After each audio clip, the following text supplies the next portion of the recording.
Hello बच्चों, तो चलिए अपना प्रश्न पढ़ते हैं। कोई कण एक दूसरे से 10 सेंटीमीटर दूरी पर स्थित दो बिंदु ए तथा बी के बीच रैखिक सरल आवर्त गति कर रहा है। ए से बी की ओर की दिशा को धनात्मक दिशा मानकर वेग, त्वरण तथा कण पर लगे बल के चिन्ह ज्ञात कीजिए, जबकि यह कण ए सिरे पर स्थित है। तो चलिए प्रश्न के लिए मुख्य अवधारणा की चर्चा करते हैं। मुख्य अवधारणा, तो देखिए अगर अपन यहां पर बात करें सरल लोलक की, ठीक है, तो जब किसी धागे से एक एम मास का द्रव्यमान लटकाया जाता है जिसकी लंबाई एल है धागे की, तो इस प्रकार की संरचना क्या कहलाती है? सरल लोलक कहलाती है।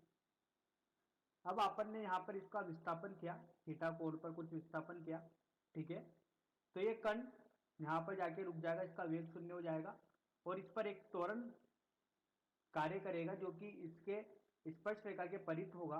ये त्वरण इसको वापस अपनी माध्य स्थिति, जो ये स्थिति कहलाती है माध्य स्थिति कहलाती है, यहाँ पर इसका जो होता है मतलब ये साम्य अवस्था कहलाती है, यहाँ पर इस पर कुल बल शून्य होता है, ठीक है। तो ये कण चलेगा, माध्य स्थिति पे आएगा, फिर वापस यहाँ पर अधिकतम स्थिति पर जाएगा। इस तरीके से यहाँ पर क्या करता रहेगा? एक सरल आवर्त गति करता रहेगा। तो सरल आवर्त गति क्या होती है? सरल आवर्त गति वो गति होती है जिसमें कण अपनी माध्य स्थिति के परित इर्द गिर्द जो गति करता है, ये अपन की सरल आवर्त गति कहलाती है, ठीक है। इसमें आयाम जो अधिकतम दूरी होती है इसे अपन आयाम बोलते हैं, ठीक है। अब देखिए, अगर मान लीजिए मैं बात करूं, ठीक है, तो ये कण अपनी अभी माध्य स्थिति पर था, माध्य स्थिति से चला यहाँ पर आया, ठीक है, अधिकतम विस्थापन आया, यहाँ से वापस चला, ठीक है, अब यहाँ से वापस चला, वापस माध्य स्थिति पर, माध्य स्थिति से आगे गया, ठीक है, वापस यहाँ पर आया। तो इस प्रकार जो कण यहाँ पर गति कर रहा है इसी को अपन क्या बोलते हैं? सरल आवर्त गति। ये अधिकतम आयाम, ये ऋणात्मक, ये धनात्मक, ठीक है, ये इसकी माध्य स्थिति।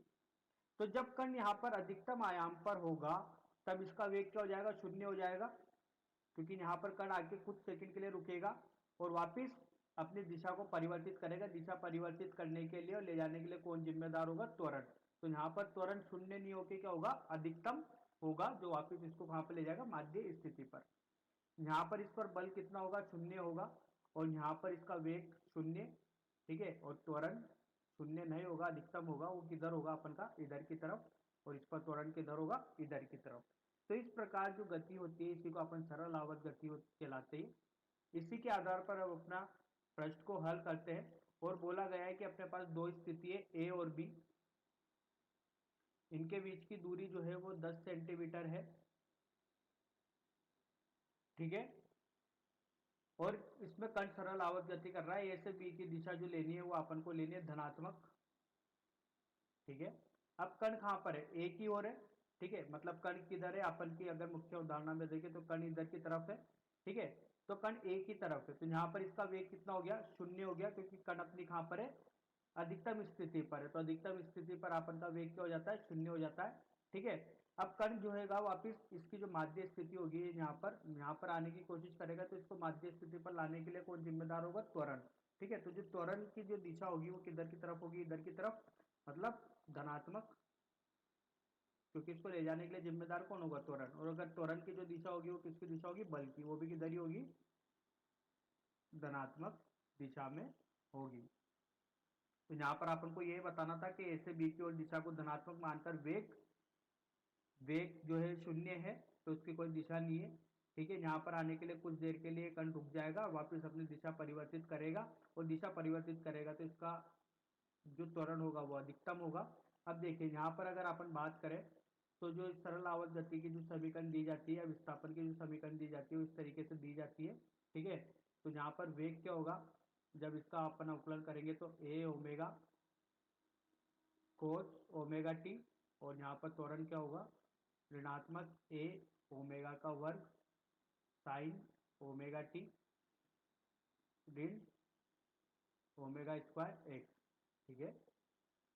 तो यहाँ से अपन ये भी समझ सकते हैं कि ए समानुपाती ऋणात्मक एक्स के, एक्स अपना इधर है तो त्वरण किधर है? अपना इधर की तरफ।